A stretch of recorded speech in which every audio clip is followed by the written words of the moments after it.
It's only a game. Why you have to be mad?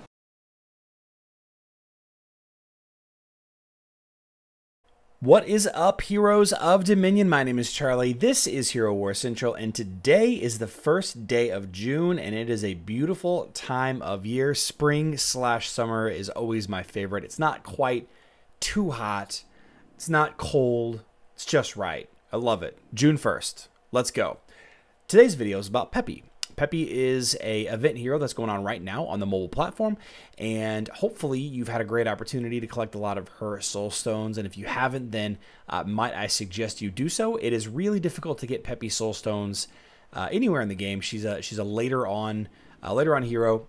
I think chapter 9, chapter 10 is whenever you start getting access to her soul stones.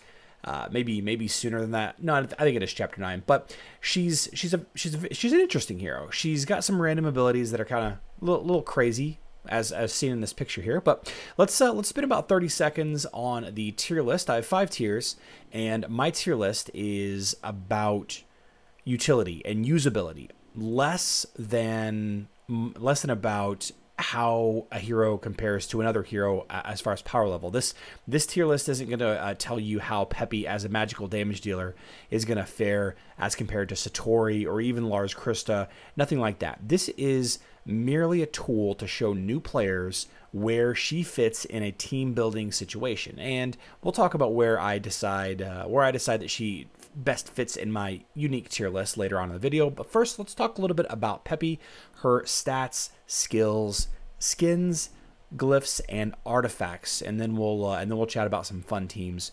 So Peppy is a backline. She's a mage support. Her main stat is intelligence, and she's a small doll-like child. Got big old ears, probably a little elf, but it is a female. It is a female.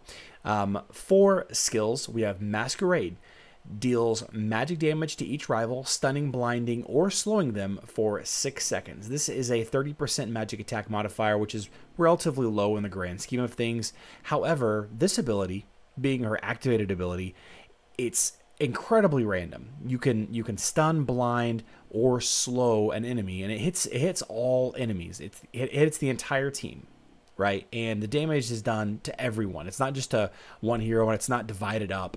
It is done to every hero, and every enemy hero will get debuffed with one of these abilities. Now, if you're going up against a physical attacking team and you happen to blind them, that's fantastic. You will dodge that hero's next attack. However, if you going up against a magical damage team and you blind them all, then you can't dodge magic skills, magic attacks, that kind of thing. So the blind is kind of useless. Slow is okay. Slows down your enemy. Energy gain, skills firing off. The stun is the big winner here. That stun for 6 seconds is huge, and it's a fun ability. Very, very random. I kind of like it. It's unique in its in the look. It's got the masquerade masks popping up on top of everybody's head. It's kind of a cool ability. Next, we have Boldness. Boldness is Peppy's green ability, and this ability states that it casts a shield sphere on an ally for 4 seconds. Whenever a shielded ally receives damage, the sphere damages the nearest rivals. Now, what is interesting about this ability, it doesn't specifically state a random ally or ally with lowest health, nothing like that. But what ends up happening is this gets cast on the tank, I believe, most of the time. Only in very rare occasions does your tank not get this shield, and it's a nice reflective damage shield. It will do damage to an area, such as the tank and the warrior on the enemy team, and if they're bunched up, then it does damage to everyone that's bunched up, and we'll talk about how and why that can be effective later on in this video. But this is a very interesting skill. Instead of a shield blocking damage or absorbing damage or speeding up energy gain in the case of, Jorgen or whoever, this doesn't block any damage at all. It reflects damage. It doesn't block damage at all. Fun ability. Then we have Frolic. Frolic casts a beam that damages and stuns the nearest rival for 3 seconds. So this usually hits the enemy's tank or enemy frontline hero, whoever that is, does a stun, does some damage. This is it's a 35% magic attack modifier, so it's not incredibly high damage output, but it does have the stun component, so that's That's why it's a little lower. But we have the violet ability, Trickster. And this is interesting.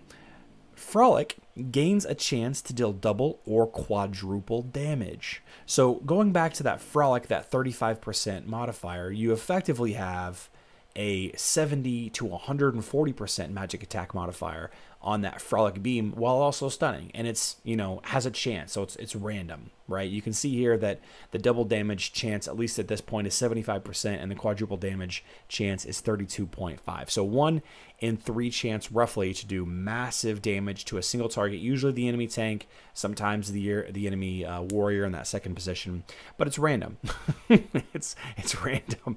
You know, it could happen, you know, 3 times in a row. It could not happen at all in an entire fight. And then, you know, your Peppy's damage output is severely limited. So Peppy has 4 skins. She's an older hero, so she has 4 separate skins. Her default skin is Intelligence, being that Intelligence is the primary stat of Peppy. She has her Sweet Tooth skin, which is kind of a little fun lollipop skin. I'm not a big fan of this. The look of this skin reminds me a lot of the Oompa Loompas from Charlie and the Chocolate Factory, or, you know, whatever the movie's called. I'm not a huge fan of the look of this. I'm really not a fan of the aesthetic of Peppy at all. Like, if I'm being honest, I'm not a huge fan of the look and the ability and everything. But champion skin, this is where you get the champion skin with gold guild trophies. This is a health skin. And then finally we have the lunar skin, which provides magic penetration. In my opinion, of the 4 skins, and I'm not a huge fan of the look of either of these, but of the 4, this is my favorite. And this is the order that you should level them in if you follow my opinion. That's magic penetration, magic attack, intelligence, and health. And this is generally the case with all magical damage dealers. You want to level up the magic penetration stat if they have it, which Peppy does. I'm sorry, magic penetration skin, I should say. Then the attack stat, then the primary stat, which also boosts your attack. And then finally your health and damage mitigation stuff like armor, magic defense, whatever. But in this case, it's just a health skin. So level that health skin last. You're probably not going to get it until last anyway, being that it is the champion skin. And there are definitely better champion skins to get, like Jorgen, Cleaver, which we'll talk about in a second. But yeah. 5 glyphs, glyph order, same as the skins generally for all magic damage dealers. You want to level up that penetration first, magic attack, intelligence, health, and magic defense. Let me know down in the comments below if you disagree with the order of either of these. I'd be interested to see if you guys have a change of heart. This artifact is where I start to lose even more interest in Peppy. So Peppy is a damage dealer, right? She's a mage slash, what was it, support? Or mage slash control. She was mage slash support. So she's a support hero, and this is where that support comes in. Her artifact weapon is Ms. Whirligig, and this is a magic defense artifact buff for your team. Very good if you're going up against mage teams like the Twins or Satori, but I'm not a huge fan of my damage dealers having defensive artifacts. I like my damage dealers to have plus attack artifacts, like Kark has plus physical attack, or, you know, Qing Mao has plus armor penetration. You know, I like having artifact buffs that will boost damage output, right? So I'm not a huge fan of this artifact. In fact, I think I would level this one last if I'm, you know, having to choose between this weapon versus another weapon in my team. Probably level my tank's weapon first, and this one close to last. Manuscript of the Void, however, her book is a magic penetration slash magic attack. I would invest heavily into this book. And then finally, that ring is Ring of Intelligence, given that she is an intelligence hero. So with all that being said, where do I feel that she lands in my tier list of heroes? Now, the tier that's not listed here, the new puppy tier, quote unquote new puppy tier, is that tier list that is set aside for people who love Peppy. And if you absolutely love Peppy, then you need to put Peppy in your team no matter what me or anybody else says. But if you don't love Peppy, then this is what I would tell a new player.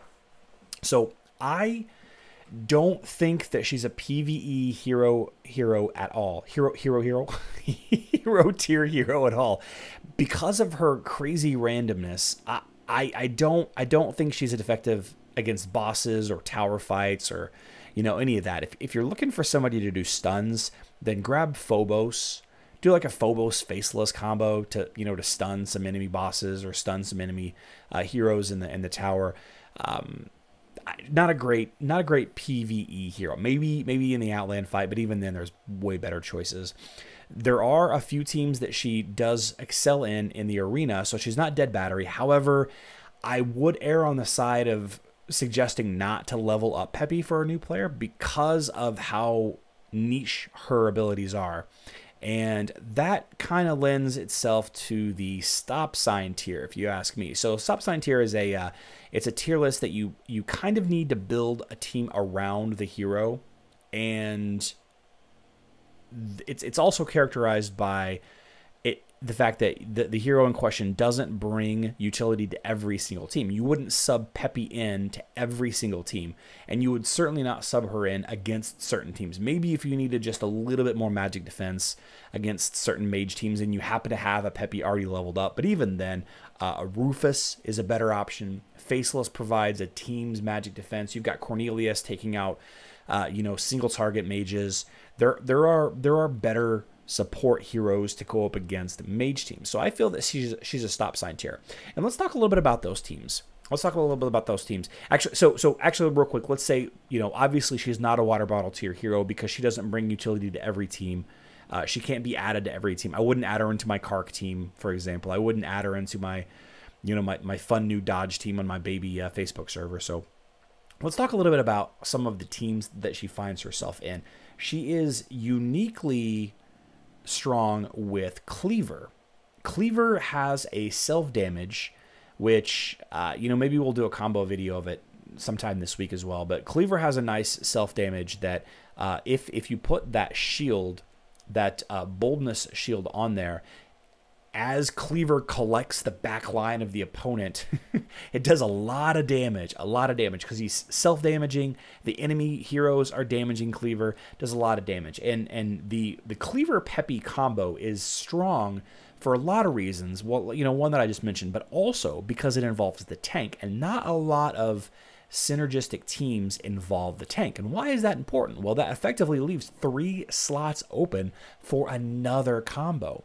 So what a lot of players do, myself included, they'll put another team synergy in there. So you'll do like Cleaver Peppy with the twins, or you'll do like Cleaver Peppy with I don't know, Kark Faceless, which is another combo that I see a lot. And you can kind of do that, and it's a strong team. It's a strong team. She's also very effective at countering Cleaver Peppy team. So if you have a strong Cleaver Peppy team that you're going up against, all you need to do is do an Aurora Peppy team. An Aurora Peppy will counter a Cleaver Peppy team as long as they're equal level most of the time, due to how Aurora's skills interact with magic damage, with that Boldness shield being magic damage, and the opponent's Peppy Boldness shield providing, a lot of small magic damage to Aurora. It'll, Aurora's, magic damage counterattack thing, whatever it's called, I can't think of it off the top of my head, will fire off quite a bit. It's a very strong ability. So I like Peppy, but I don't really like her all that much. I feel like I can't put her anywhere other than stop sign tier. But even then, if she wasn't an event hero right now, I don't think that I would waste any effort on her. And I hesitate to say things like that, but I feel it's important. I don't want new players to invest a lot of resources into this event. I don't. And usually I wait a couple of days until after the event's over to post my tier list video, so people have a chance to kind of play with their hero a little bit. But I don't want new players to invest in this hero unless you're planning on building a Cleaver Peppy combo, in the near future, if you already have Cleaver. So, yeah. Hope all that makes sense. Well, all right, guys. I'm very excited for the month of June. What the month of June will bring us. We've got the mobile leaks already, and I'm definitely enjoying live streaming for you all every weekday, I should say. I'm also going to start live streaming not Hero Wars games on the weekends. I started a couple of other mobile games that I've been meaning to try. Looking forward to streaming those and other games on my twitch.tv/herowarscentral live stream on the weekends, but here you can see posted my schedule through the week. So I hope to see you guys tomorrow during my live stream. I hope to get you guys in the next video that I have posted here. But if not, that's fine too. I'm sure I'll see you again sometime. I love you all. Good luck in Dominion.